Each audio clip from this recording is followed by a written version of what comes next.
Assalamualaikum warahmatullahi wabarakatuh. Perkenalkan, nama saya Zalfa Roka dengan NIM 230202015. Baiklah, di sini saya akan menjelaskan salah satu materi mengenai keanekaragaman organisme tumbuhan, yaitu mengenai Talopita. Talopita adalah salah satu dari 4 divisi dalam kingdom plantae. Talopita mencakup organisme-organisme tanaman yang tidak memiliki struktur tubuh yang terdiferensiasi menjadi akar, batang, daun, termasuk pada alga, lumut, dan jamur. Tumbuhan Talopita terdiri dari jaringan yang terdiferensiasi secara khusus yang disebut sebagai talus. Adapun fungsi talus yaitu berfungsi sebagai struktur tubuh utama untuk melakukan fotosintesis, menyerap air dan nutrisi langsung melalui permukaan tubuh mereka, lalu menyediakan habitat organisme lain menjadi sumber makanan dan berkontribusi pada siklus nutrisi dalam ekosistem. Selain itu, talus juga berfungsi sebagai tempat bagi struktur reproduktif seperti spora atau sel reproduktif. Adapun ciri-ciri dari Talopita yang pertama, tubuh berupa talus yang tidak memiliki akar, batang, dan daun sejati.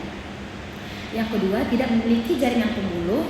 Yang ketiga, berkembang biak dengan spora atau secara vegetatif melalui fragmentasi pembentukan tunas. Lalu hidup di tempat lembab, basah, atau perairan.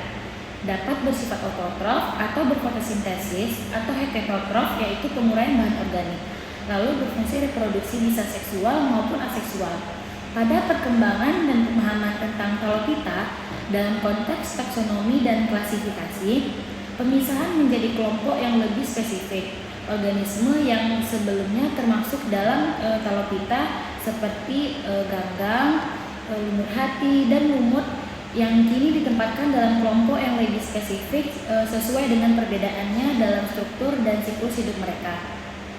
Pada ganggang misalnya ditempatkan dalam kelompok alga yang terdiri dari beberapa divisi, sementara pada lumut hati dan lumut biasanya yang ditempatkan dalam divisi Bryophyta. Pengakuan terus berkembang meskipun Talopita tidak lagi dianggap sebagai takson dalam klasifikasi modern. Pemahaman tentang hubungan evolusi dan karakteristik organisme terus berkembang. Bahkan klasifikasi taksonominya terus diperbarui sesuai dengan penemuan baru dan pemahaman yang lebih baik tentang kehidupan di bumi.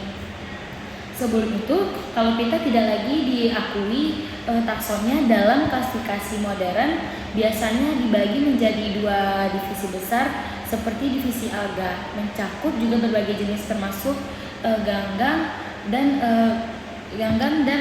chlorophyta, ganggang hijau, dan pepophyta, ganggang coklat. Alga sendiri adalah organisme fotosintesis yang umumnya hidup di air, baik air tawar maupun air laut. Mereka biasanya bersifat uniseluler atau multiseluler dan memiliki berbagai bentuk morfologi. Demikian penjelasan materi Talopita yang sudah saya jelaskan.